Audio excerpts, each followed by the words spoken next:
falta de fervor espiritual. Oh, irmãos queridos, eu tenho viajado o Brasil inteiro, já preguei em mais de 1000 igrejas, das mais diferentes denominações.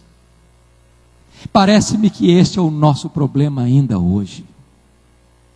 Você olha para os crentes, falta brilho nos olhos, falta fogo no coração, falta entusiasmo com as coisas de Deus, falta vibração, falta choro pelo pecado, falta arrependimento, falta quebrantamento, falta enchimento do Espírito Santo, falta avivamento espiritual. Há muitas igrejas no Brasil, pastor Gessé, e eu tenho visto isso, onde a juventude sai de uma reunião de oração e vai para a balada. Eu tenho visto igrejas no Brasil, onde a liderança faz uma reunião de discipulado e acaba a reunião e abre uma garrafa de uísque e introduz os seus discipulandos à bebida alcoólica. Eu tenho visto igrejas no Brasil, onde líderes vão buscar os seus filhos adolescentes na boate, 3, 4 horas da manhã.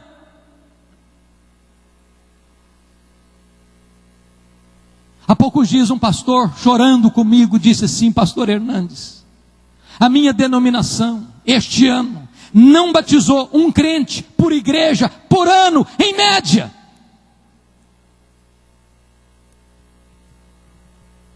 Falta fervor, queridos. Falta fervor.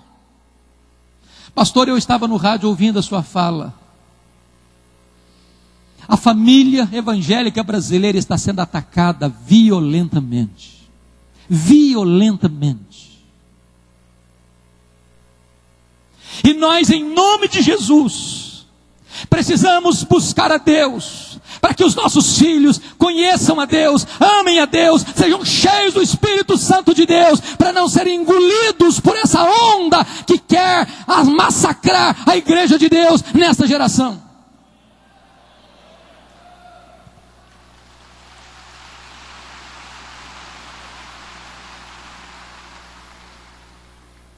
Falta fervor, queridos.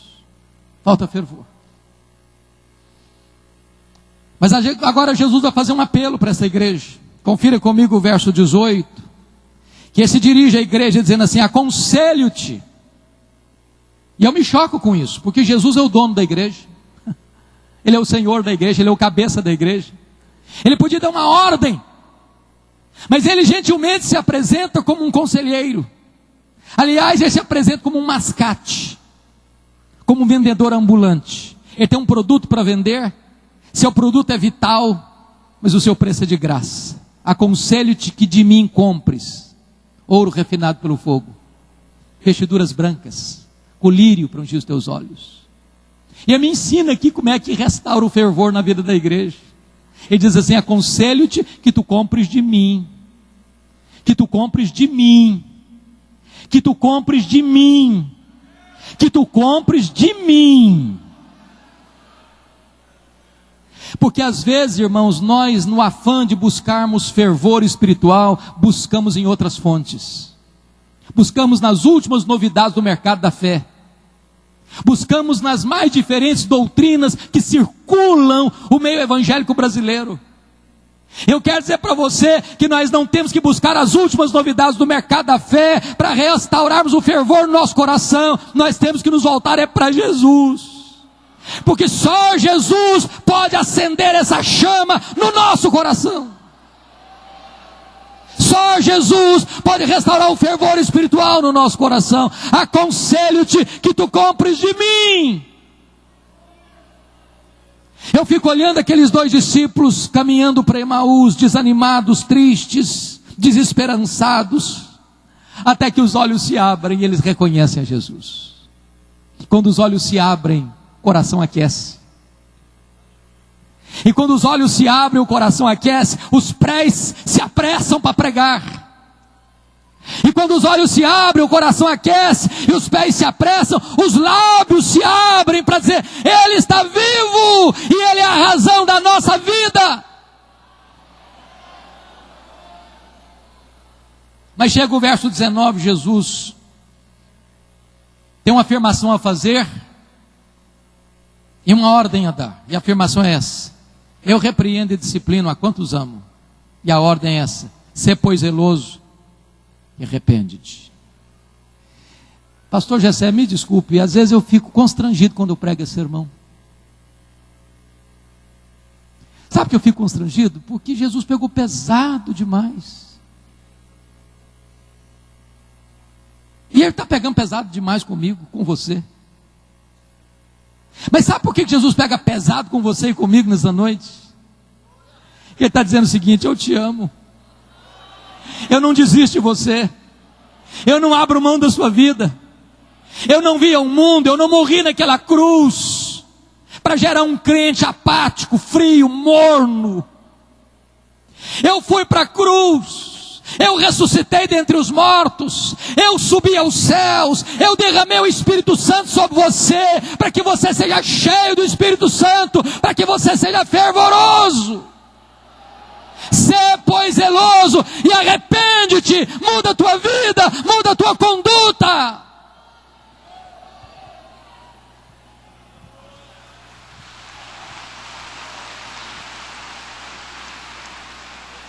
Chega no verso 20, Jesus docemente se apresenta e diz: eis que eu estou à porta e bato.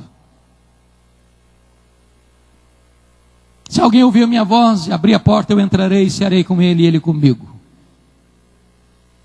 Ele insiste, ele torna a bater. Sabe por quê? Porque a única maneira do seu coração voltar a se aquecer é você estar na presença de Jesus, na intimidade com Jesus. Só quando você se assenta com Ele, para conhecê-lo, para se deliciar nele, para ter prazer nele, para ter comunhão com ele, para ter intimidade com ele, para viver na presença dele, é que o seu coração aquece. E agora ele tem uma promessa a fazer. E o versículo 14 diz por que ele tem poder para fazer promessa. Essas coisas diz o amém. O amém significa a sua última palavra de Deus para você. Se você não me escutar, não tem mais esperança para você. Deus falou muitas vezes, de muitas maneiras, aos pais, pelos profetas, mas agora Ele nos fala pelo seu Filho. Estas coisas diz a testemunha fiel e verdadeira. Sabe por que testemunha fiel e verdadeira? Porque o que Ele fala, Ele cumpre. O que Ele faz, ninguém pode impedir sua mão de fazê-lo. Estas coisas diz o primogênito da criação de Deus. Sabe o que significa isso? Ele foi o agente da criação de Deus. Todas as coisas foram feitas por Ele, e sem Ele nada do que foi feito se fez.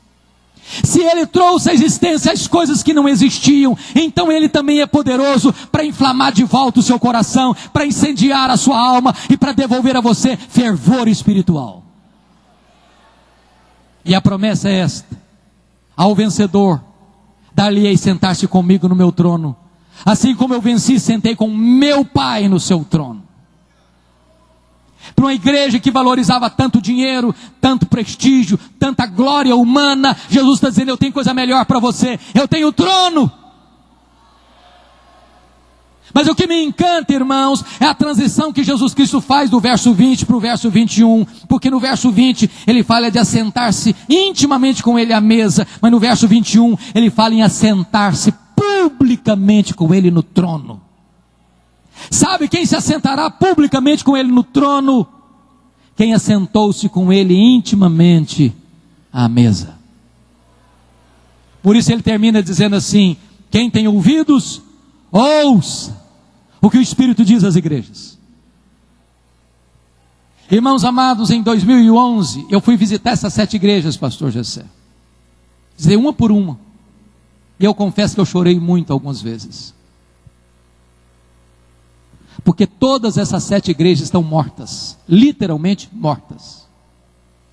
Você vê pedras reviradas, muita poeira, e uma vaga lembrança de uma igreja que existiu no passado.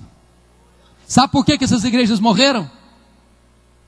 Porque elas não ouviram o que o Espírito Santo disse a elas.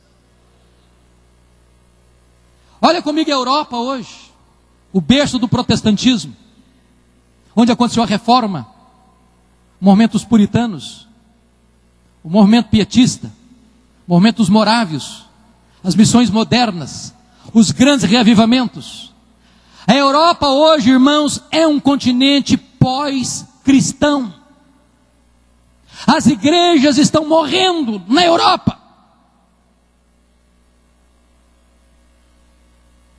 Eu estive agora visitando alguns países da Europa, pregando em alguns países. Estive na Inglaterra. Menos de 4% dos ingleses frequentam uma igreja hoje.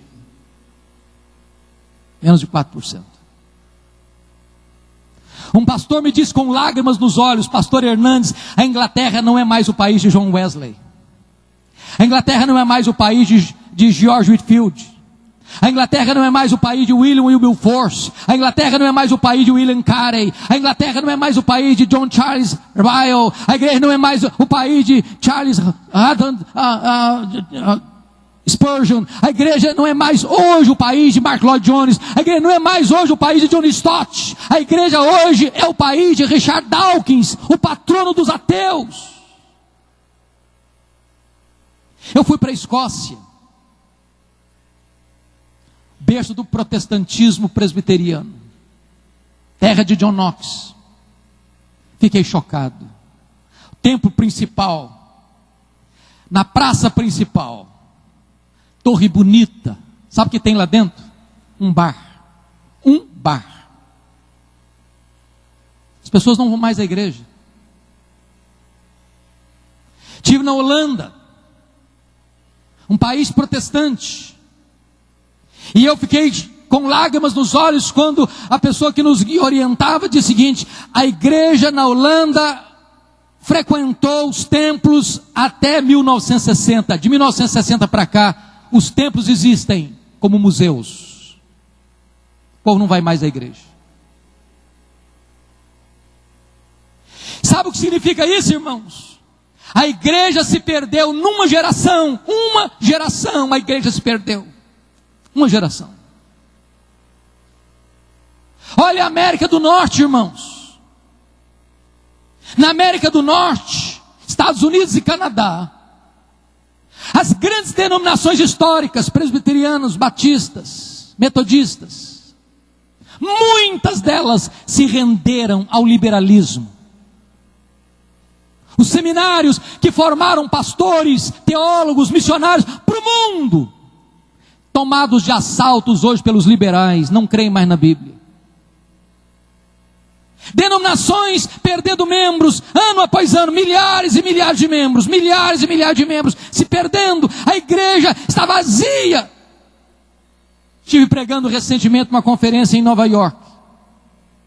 Quando terminou a conferência, um pastor da Assembleia de Deus me chamou para pregar. Eu fui à igreja dele, e enquanto caminhávamos para o templo, ele me mostrou 11 templos fechados naquele ano, porque não tinha mais gente para frequentar.